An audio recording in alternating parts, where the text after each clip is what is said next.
সুন্দরবনের বাংলাদেশ অংশের কচিকাটা খাল হয়ে রায়মঙ্গল রুট ব্যবহার করে প্রায় ২৯ বছর ধরে পশ্চিমবঙ্গের ৪টি নদী বন্দরের মধ্যে চলাচল করছে ভারতীয় জাহাজ ও কার্গো। এতে হুমকিতে পড়েছে বনের জীববৈচিত্র্য। বন বিভাগ বিকল্প রুটের প্রস্তাব দিলেও তা মানছে না তারা। বিশেষজ্ঞদের শঙ্কা, এ নিয়ে জরুরি পদক্ষেপ না নিলে বনের অভয়ারণ্য বিলুপ্ত হতে পারে। খুলনা থেকে আজিজুল ইসলামের ক্যামেরায় মোহাম্মদ আবু তৈয়বের রিপোর্ট, জানাচ্ছেন ইমরুল কায়েস। ১৯৭৫ সালে বাংলাদেশ ও ভারতের মধ্যে protocol on inland water transit and trade চুক্তি হয়। চুক্তিতে সুন্দরবনের শিবসা, আরা শিবসা আর পাঙ্গাশিয়া কচিকাটা খাল হয়ে রায়মঙ্গল রুট ব্যবহার করে পশ্চিমবঙ্গের ৪টি নদীবন্দরের মধ্যে মালবাহী লাইটার জাহাজ ও কার্গো চলাচলের কথা বলা হয়। তবে এই চুক্তি কার্যকর হয় ১৯৯৬ সালে আওয়ামী লীগ সরকার ক্ষমতায় আসার পর।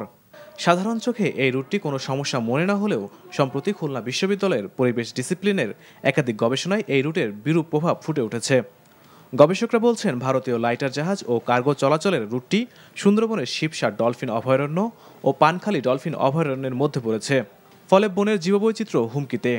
এ পথে ঘটছে চোরাচালানের মতো ঘটনাও। সুন্দরবন এবং তার আশপাশের পরিবেশ ক্ষতিগ্রস্ত হচ্ছে। সবচেয়ে বড় ভয়ঙ্কর বিষয় হচ্ছে ওরা যে চ্যানেলটা ব্যবহার করে মংলার কাছে, ওই চ্যানেলটার একটা অংশ হচ্ছে যে আমাদের ডলফিন সেঞ্চুয়ারি এবং ডলফিনের জন্য একটা অভয়াশ্রম।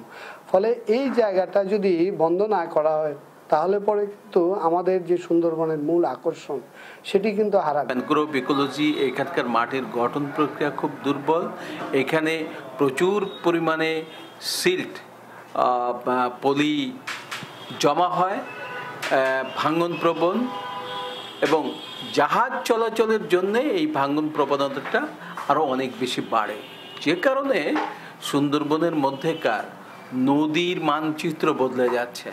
বন বিভাগ থেকে এই রুটে জাহাজ ও কার্গো চলাচলের জন্য ভারতকে বিকল্প প্রস্তাব দেওয়া হলেও না মানার অভিযোগ এই বন কর্মকর্তার। বিকল্প রুট হিসাবে আপনার মংলা, পশুর, মরজাত, আপনার আকরাম পয়েন্ট হয়ে হাড়িভাঙা রায়মঙ্গল নদী হয়ে ভারতের বন্দরে যাতায়াতের জন্য আমরা সুপারিশ করেছি। বিকল্প রাস্তা ব্যবহার করে এবং অভয়ারণ্য আপনার ব্যতীত এই জাহাজগুলো যাতে চলাচল করে এবং সুন্দরবনের জীববৈচিত্র্য যাতে রক্ষা পায়, এই ব্যাপারে আমরা সবাই সচেষ্ট আছি।